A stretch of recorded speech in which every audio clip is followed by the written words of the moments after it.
ચેતક ને કહે છે કે બાપ ચેતક આજ તે રણ મેદાનમાં જે તે મને સાથ આપ્યો છે અને તે જે મારું કામ કર્યું છે ને એના ઋણનો હું બદલો જિંદગીમાં નહીં ચૂકવી શકું, પણ આજ તું કે એ કરી દઉં, તારા જીવને ગતિ આપી દે બાપ. તું કહેતો હવેડા બંધવી દઉં, તું કહેતો ચબૂતરા બંધવી દઉં, તું કે એટલું દાન કરું, પણ તારા જીવની ગતિ આપી દે. તારો જીવ કેમ નથી નીકળતો હજી? મહારાણા આજીજી કરે છે, ઘોડાનો જીવ નીકળતો નથી. મહારાણો કહે છે ચેતક તારો જીવ શેમાં છે, તું કે ઈ કરું. ત્યારે ચેતક એમ કે છે બાપુ જો ખાનદાની બજારમાં મળતી હોત તો કોઈ આપણા હાટું વધવા ન દેત રામ.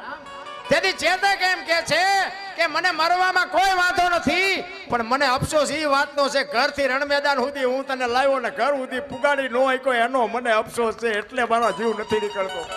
મરવામાં કોઈ વાંધો નથી, પણ હું તને એક જો ઘર સુધી મૂક્યો હોત ને તો મારા આત્માને ટાટક થાત. બાપુ આની ખાનદાનીની વાતો શું કરીએ આપણે? એમ નામ ઇતિહાસ લખાય? મલકના બૂસ મારો એના ઇતિહાસ થાય? મહેનત કરવી પડે, એમ નામ કોઈ દી બાપુ ઇતિહાસ ન થાય. આ એક બુસટ હોય ને, બુસટ એને ઉજળો કરવો હોય તો હાબુ જોવે, ધોકાવો જોવે, મહળવો જોવે, મેલો એની હાથે થાય. ખરાબ તો હિમનામ થઈ જવાય. 1 કરોડ રૂપિયાનો બંગલો હોય ને એમાં બેનું દીકરીઓ કચરા પોતા કરતા જોઈએ છે, કોઈ કચરો નાખતા જોઈ? ક્યાંથી આવે છે? એટલે મહાપુરુષો કહે છે આ કરોડ રૂપિયાનો બંગલો છે ને આમાં કચરા પોતા ભજનના નામના કરતા રહેજો, નકર ગરી જાય છે, કોઈ બાપો નહીં કાઢે.